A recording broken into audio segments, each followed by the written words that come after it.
How to open your bonnet. Now this may sound like a statement of the bleeding obvious, but you would be surprised how many people don't know how to open their bonnet.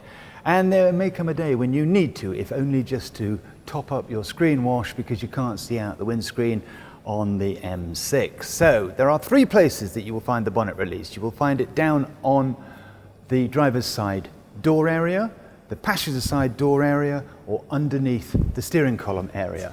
Here on this Ford Mondeo, it's down here by the passenger door, so we flick it up like that, and then you've got to do the safety catch.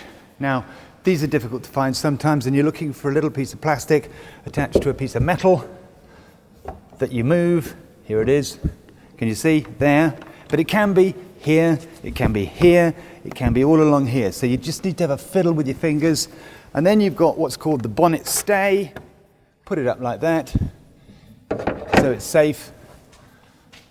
Presto. Learn how to do this. It's really, really important. You may think you're not remotely interested in cars. Why should I need to open the bonnet? Well, you would be surprised. So to recap, it'll be there, or underneath the steering column, and have a fiddle about here, and eventually you will crack it.